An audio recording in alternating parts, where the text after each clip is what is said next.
हरियाणा, आपने जैसे देखा कि हरियाणा मंत्रिमंडल का विस्तार हुआ, नए चेहरे जो हैं वो सामने आए। तो कल ही उन्होंने शपथ ली और आज हरियाणा सचिवालय में मंत्रियों को जो कमरे हैं वो भी अलॉट कर दिए गए हैं।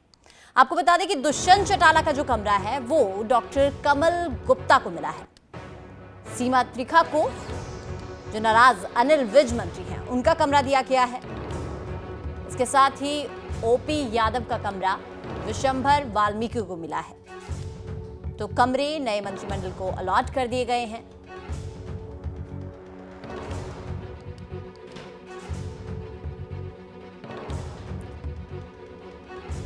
संदीप सिंह का जो कमरा है, संदीप सिंह का जो दफ्तर है वो सुभाष सुधा को मिला है। इसके साथ ही अनूप धानक का कमरा महिपाल ढांडा को मिला है।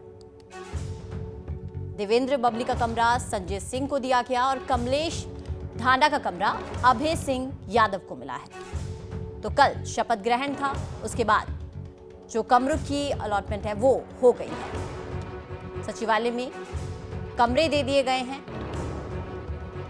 नाराज मंत्री अनिल विज जो हैं उनका कमरा सीमा त्रिखा को मिला है। इसके साथ ही संदीप सिंह का जो दफ्तर है वो सुभाष सुधा को मिला है।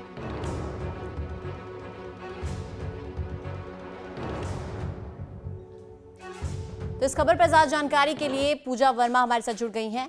पूजा, कल ही शपथ ग्रहण हुआ है और आज कमरे अलॉट कर दिए गए हैं, इस पर क्या पूरी जानकारी है आपके पास? हाँ बिल्कुल, देखिए सरकार जब बनती है और नए मंत्री बनते हैं तो प्रक्रिया रहती है जिस सबसे पहले कमरे और पोर्टफोलियो दिए जाते हैं। हालांकि मंत्रियों को अभी तक पोर्टफोलियो नहीं दिए गए हैं, लेकिन उनके कमरों की लिस्ट है किसको कौन सा कमरा मिला है, क्योंकि 8 नए कैबिनेट मिनिस्टर्स बनाए गए हैं, राज्य मंत्री हैं, इंडिपेंडेंट प्रभार मिला है, तो ऐसे में उन्हें कमरे अलॉट करने थे। तो ऐसे ही सचिवालय में जो है अब कमरे अलग अलग राज्य मंत्रियों को दिए गए हैं। और आपको बता दें कि पूर्व से सिर्फ एक ही मंत्री हैं जिन्हें कल दोबारा से ओथ लेनी पड़ी, जिसमें डॉक्टर कमल गुप्ता की अगर हम बात करें। बाकी जो मंत्री हैं वो सब नए चेहरे हैं। और इसके अलावा अब कुछ ही समय में ये भी कहा जा रहा है, क्योंकि मुख्यमंत्री अभी कुरुक्षेत्र और रोहतक के दौरे में हैं, जैसे वापस आएंगे उसके बाद पोर्टफोलियो की भी डिस्कशन होगी कि आखिर कौन से मंत्री को कौन सा पोर्टफोलियो देना है।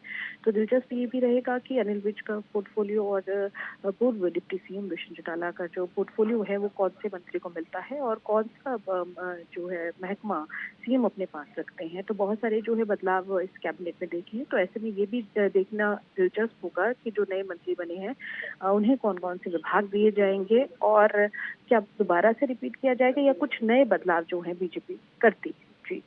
जी धन्यवाद पूजा इस खबर पर ज्यादा जानकारी के लिए। तो कल ही शपथ ग्रहण हुआ और उसके बाद अब मंत्रियों को कमरे अलॉट कर दिए गए और जल्द ही पोर्टफोलियो जो है वो भी जारी कर दिए जाएंगे, किसे कौन सा विभाग दिया जाएगा।